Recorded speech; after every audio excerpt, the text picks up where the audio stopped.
everyday life, I'm turning towards the Dharma. How should I act? How should I behave? Right? In terms of being loving, compassionate, seeing the other person's view. You take into consideration everything you learn about the Dharma. That's refuge. You're taking refuge into the Dharma. Understanding that right now there are problems. You don't want to experience those mental problems. Therefore, there's fear of those. And faith that the ideas in the Dharma, they're solutions to everyday life. Right? So you can go and see a therapist, great. But you can also be, like Lama Geshe says, become your own therapist. It's just another way of saying you use the Dharma to solve your problems. So becoming your own therapist and taking refuge are actually the same thing. Right? So, therefore taking refuge means your Dharma practice, and Dharma practice is taking refuge. They become one. So, when you take refuge in the morning before a session, you first generate that mind, and that's why we do before each session, again to be conjoined with all the other minds that are to come. So you conjoin it, first you conjoin it with refuge, and then you conjoin it with bodhicitta. So your mind is now influenced, and in every situation, ideally, it's now conjoined with refuge and bodhicitta, because you generated those strongly in the morning, first thing in the morning, that's what the first thing you do, refuge and bodhicitta. So now every mind is conjoined, that is influenced by the determination to turn towards the Dharma, refuge, plus to do it for the benefit of all sentient beings, bodhicitta. So in that way you bring it into your daily life. Okay? That's why we take refuge, first thing. That's why we start off with that. Okay? Yes. I want to thank you that you understand exactly why Kirti Sensa Rinpoche said, if you take refuge in the Jiva in the morning, and then before you go to bed, you dedicate. Everything everything you've done during the day becomes a Dharmic activity. Yes, yes. And now with the explanation that you conjoin with everything you do, it makes much more sense. And it's so easy and to do, to practice. Easy to understand, hard to practice. Just take refuge in the morning, you do it anyway. Dedicate everything you've done before you go to sleep. But I need to warn you, just saying the words is just saying the words. It needs to be felt from deep within. So the stronger you sense, like I said, when you're grieving, that grief is so strong, it's with you the whole day. When you're in love, that feeling is so strong, it's with you. That's the strength, if not greater. So it has to be really, really strong. The stronger it is, yes, the more your daily life becomes Dharma practice. Dharma practice in general, through the refuge, and Mahayana practice in particular. Okay? It requires mindfulness as you do it, and if you have enough mindfulness, you actually refresh it throughout the day. Right? Yes, you refresh it throughout the day. That is really important too. So you're not just done with it. You can do it just once in the morning, and often we forget. But if every now and then we can remind ourselves through mindfulness, perfect. Well, perfect. Kind of. But very good. Okay, great. Does that make sense? All right. But what I'm trying to say here really is conventional and ultimate has different meanings. So the conventional of conventional bodhicitta just means method, and the ultimate of ultimate bodhicitta means wisdom conjoined with a specific type of bodhicitta. All right? Okay. So. Specific was a new one. What are you specific type of bodhicitta? Pardon? Specific as like the one that you reach once you reach the path of meditation, a path of seeing, the Mahayana path of seeing. Okay? Alright, so no, actually the ultimate of ultimate bodhicitta, refers to the bodhicitta on the path of seeing, at least that strength, and ultimate refers to the wisdom realizing emptiness directly. Okay? Alright. Anyway, so this is why this can be confusing, because words are often used, similar words, because they all have those connotations. If you go back to the Sanskrit, a word such as conventional or ultimate would have so many different meanings. And since they have these different meanings, the words were used in different contexts. We do that in English, in Hebrew, I'm pretty sure. There's a word that has 3 or 4 different meanings, and in particular context, it takes on that particular meaning, but not the other meaning. Does that make sense? Yeah. All right. That's why. It's not to confuse us. Well, okay. Regarding the difference between a convention and ultimate truth, someone asserts the following. So here, I'm not going to read it because you need to take your time to just understand it. But here it's like a total misunderstanding where everyone involved uses the word deceptive slightly differently, or conventional and ultimate slightly differently. Some use it to refer to impermanent things, conditioned things, and unconditioned things. So there's I don't even remember all the way, but this is not because conditioned phenomena described by a Sangha here, someone describes a Sangha, the other person describes Nagarjuna, they're using the same word, but they have a different meaning. So that's a problem. When you debate with someone, and you notice me doing that too, when you say it's admirational, well, before we can debate it, I have to make sure I understand what you mean with admirational. Otherwise we can debate all night long without knowing we're actually agreeing. Okay? Our philosophy like this. It's all the philosophies like that. I totally agree. But that's why a debate would be futile, and this is what this is saying here. You're using a different word here. You're using the same word but a different meaning. There's no point in you debating. So I've said this before. Buddhist debate is described as the study of definitions. Because before you can debate, you have a definition. Each word, or the words that you use, are defined. And once you've understood them, then you can effectively debate them. So there's one other aspect, very important. And Israelis, I'm not sure you have that issue, but it's an issue among Tibetans and Westerners. It's a problem. It really can turn into a problem, but it doesn't have to be. There is some friction between the different traditions. Kagyu, Nyingma, Sakya, and Gelug. Friction as in not in general, but some people criticize the other tradition. Oh, they're wrong, I'm right. They do it this way, that's wrong. I don't know whether this exists in Israel, but I've definitely met people, yeah? Okay, there's a bit of it's a very Indian yes. Yeah. Pardon? If there's a little village with only 2 persons, you need 3 synagogues.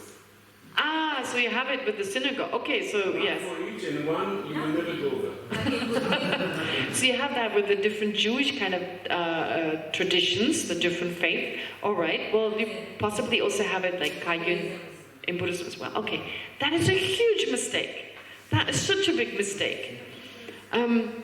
So to say a few words about this.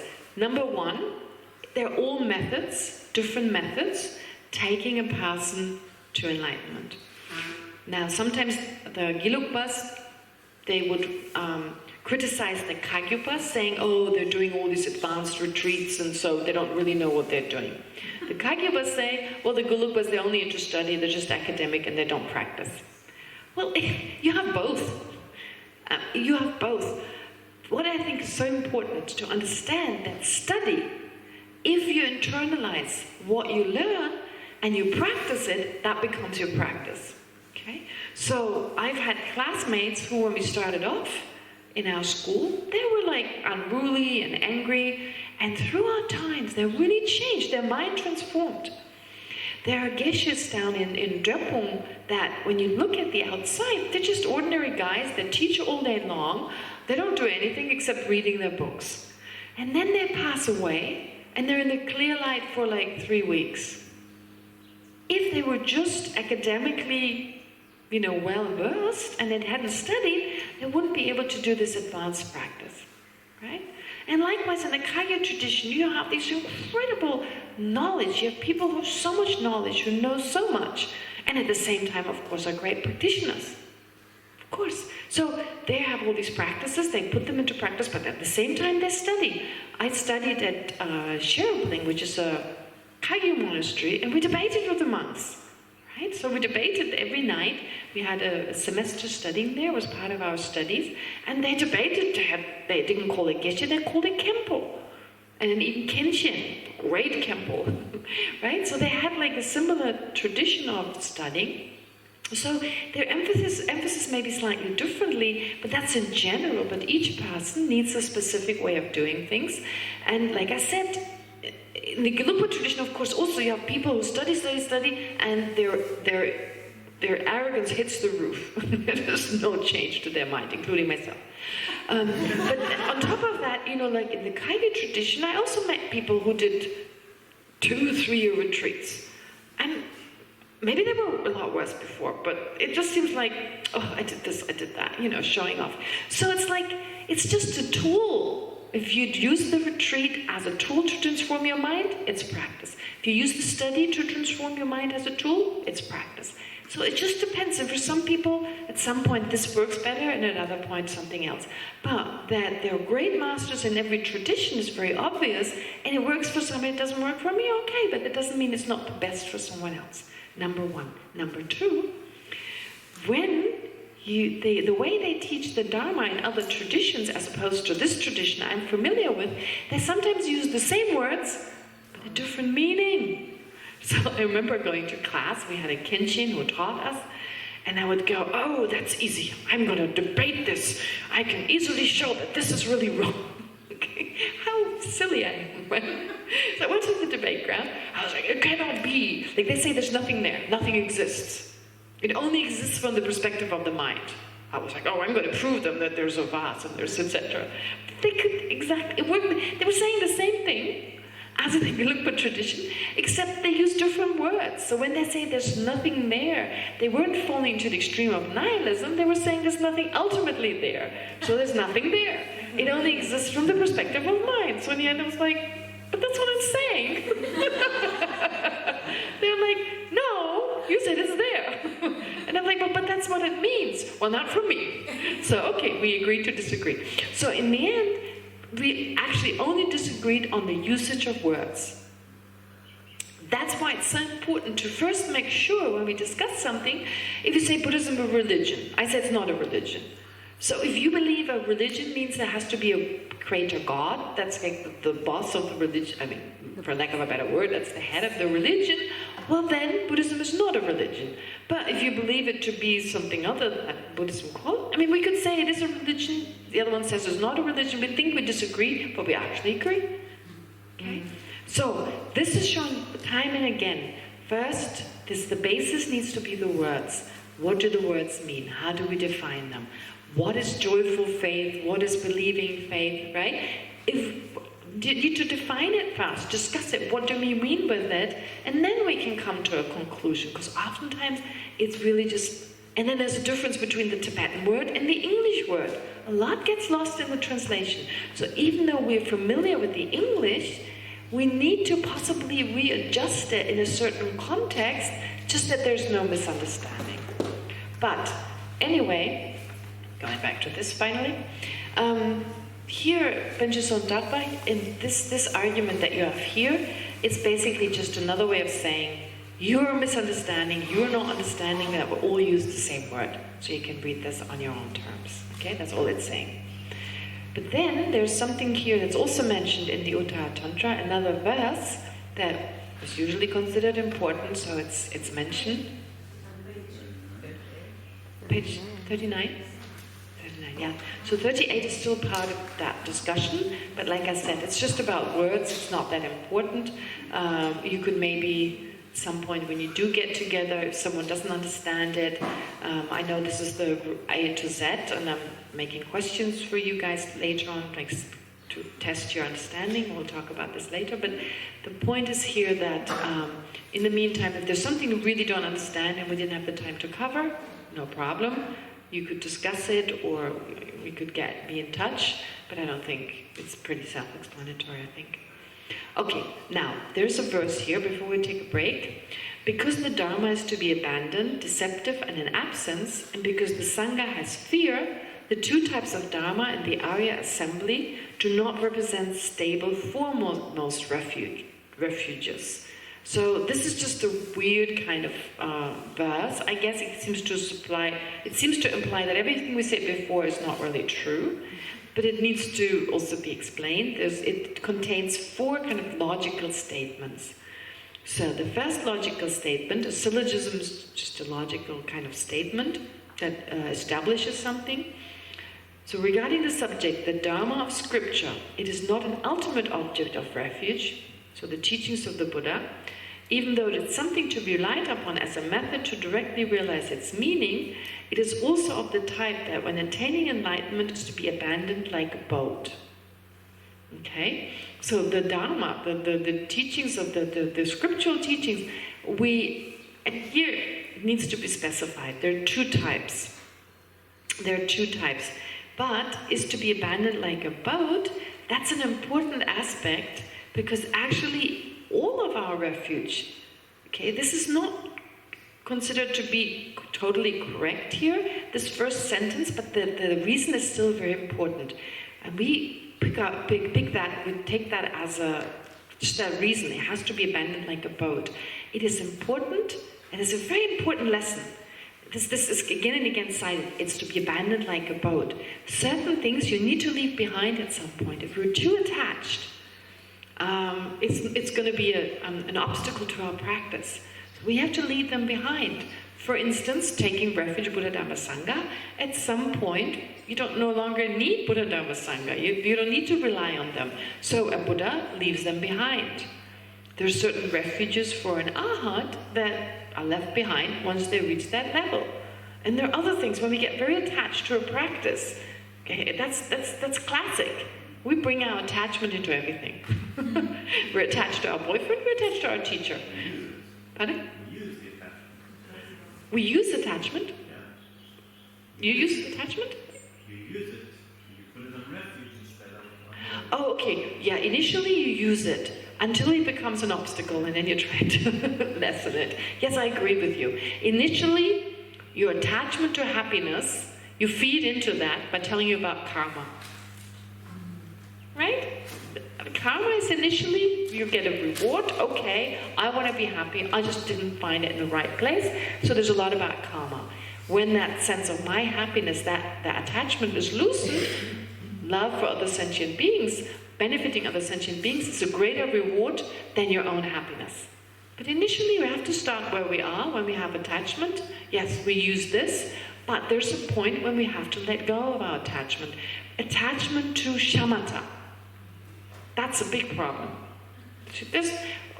Everyone loves good old shamatha. Because in that moment, once you can settle the mind on the object, right?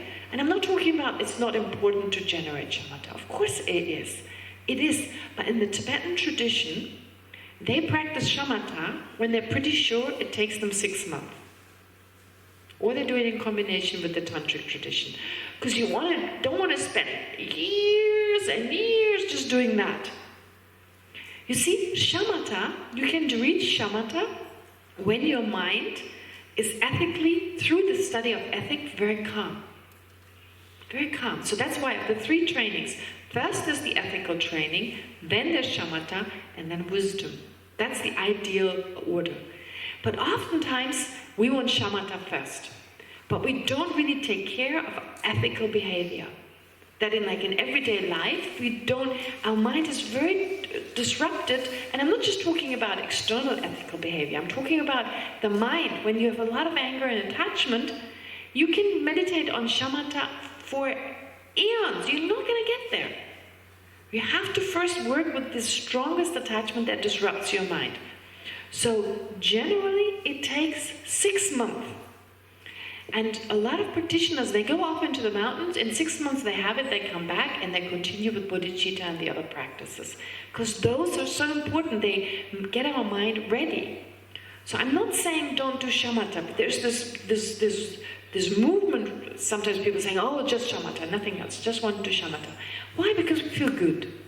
We feel good. All our problems are gone because it's just the breathing. Right? We don't focus on our problems. While if we do analytical meditation, there's a little bit of bodhicitta, and then, what am I going to do tomorrow? We're like this analyzing state. Tomorrow, worry about tomorrow, angry about yesterday, right? And we're back into that kind of internal chatting. So it doesn't give us the same sense of happiness, so we'd rather go back into... we have to really check. If you talk to people why they do shamatha, it's oftentimes it comes down to, I can finally get some reprieve from my busy day. Bodhicitta doesn't do that. Okay? No, but it needs to be balanced. It needs to be balanced. So therefore, to do it, if you just spend years and years just doing that, well, what about bodhicitta? What about understanding of emptiness? Right? You're just feeling good. It's just, instead of taking a sleeping pill, you use shamatha. Or, I'm exaggerating a little bit, but you're too obsessed about one practice. It needs to be balanced. Bodhicitta also needs to be balanced. If you just do bodhicitta and you ignore shamatha, you ignore wisdom, you have another extreme. Okay? So to be very mindful of your own mind, mindfulness, what are my issues? What are my issues? Am I too distracted? Shamatha, absolutely. But also practice of ethical conduct. Right? To control my mind when it gets too angry, when it's too attached. Because shamatha, you will reach a certain level of concentration, but not the actual shamatha. That's why I'm saying, people ask, and moreover, if you keep as busy as you are right now, with internet hours on end, TV hours on end, always distracted, never able to be in a silent room, you won't get shamatha either. Right? We're living a kind of life that's the opposite of shamatha. Constantly there has to be something running in the back. We have to always be entertained. To just sit there without, the internet on or doing something, we just can't do it. We won't get shamatha. How impatient are we with a slow internet connection? Right? Someone once said, practice in patience is when you send a WhatsApp message and it says, typing. When are they done? Right? And then you're like, they deleted everything. Because again typing. It's a break. And again, right? Practice in patience. But honestly, we're so impatient with the internet connection because there's a gap there. We can't get quickly to the next thing. You see what I'm saying? So shamatha, we have to change our way of life. We have to first cut down on things. The Tibetan monks and nuns who do shamatha. You know what has happened to me? It was a really good lesson to me. Because I'm just one of you. We are in a world where we think we always have to do something. So some years ago, I think 2 years ago now, I was sitting with some nuns in McLeodganj in a tea place, and this monk that I know from the IBD came by, and he started talking to me. He was a schoolmate of mine, and he said, "How are you?" I said, "Well, how are you? Okay." And then he said, "Are you here?" I said, "Yeah, I'm here." Usually you ask, "Are you here?" "Yes, I'm here." Obviously, yeah, you're here. It kind of means, "Are you here for good, for a longer time?" "Yes." I said, "What are you doing?" He said, "Nothing." And I was like, "Huh? Nothing?" And one of the nuns, she kicked me already underneath the table. I knew I said something that was not appropriate. And he got all flustered because I said, instead of saying, "Oh, nice," right? I just went, "Nothing?" As if it was something bad. And he was like, "Yeah, nothing." And kind of was a little bit embarrassed or whatever, and he took off. And the nun was like, "Yeah, you shouldn't, you know exactly, nothing is good. Why we always have to do something," right? And I was like, oh my God, it was such a great lesson. Why is it problem to do nothing? Why do you have to always do something, always have to, right? She's the kind of person, she does nothing. That is, she just sits in her room, thinks about the Dharma, or maybe reads a book. That's pretty much, that counts for nothing, because it's not like saving the world or doing some important project. So our problem in the West is we always need to be busy to feel worthwhile. So a lot of the meditators in retreat, they do nothing. They literally just sit outside and think. They're just with themselves. To just become calm. It's not like meditating. We think like, oh, every day, 12 hours, no waste of time. But oftentimes it's just when they start off a retreat. I saw that plenty of times when there was a place between Tushita and McLeodganj that's now totally built up, but in the past a lot of meditators lived there.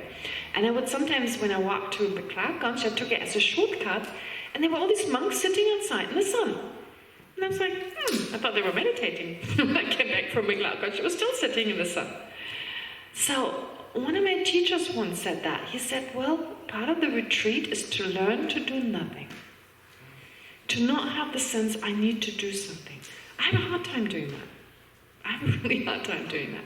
So that's why my reaction is doing nothing. That is actually the first step to shamatha. Letting go. You don't need to do anything. Letting go of the feeling I need to achieve something, because we're interested in the result. It's not about the doing. Well, the doing is also something, but we feel like we've done something worthwhile. My mom is totally like that. I didn't do anything today. She didn't accomplish anything. She's 82. I mean, come on, how much does she want to... But she feels like there's nothing to show for, although all day long she ran back and forth. And I'm like, you didn't do anything? You ran back and forth the whole day. Yeah, but I didn't get anything done. So for her, that's not a good day. And I'm influenced by that, and I brought the whole idea to the Dharma, so I'm just telling you what not to do, don't be like me. So basically, I have a huge obstacle there to shamatha practice, right? So honestly, to endeavor to do shamatha right now, I know I have to change. Before I go even into retreat, I have to learn to do nothing, to just sit there a whole day and just be with myself and not be distracted. That's the first step to shamatha practice. It's usually mentioned with a sentence because Tibetans get it, but we don't. That sentence is not good enough for us. Take a break and do nothing. Pardon? Let us take a break and do nothing. Yeah, let's take a break, you're right. Let's see whether we manage to do nothing. Okay, you're right, let's take a break. Okay. Is there a watch somewhere there? No, I know, every now and then everyone's glancing.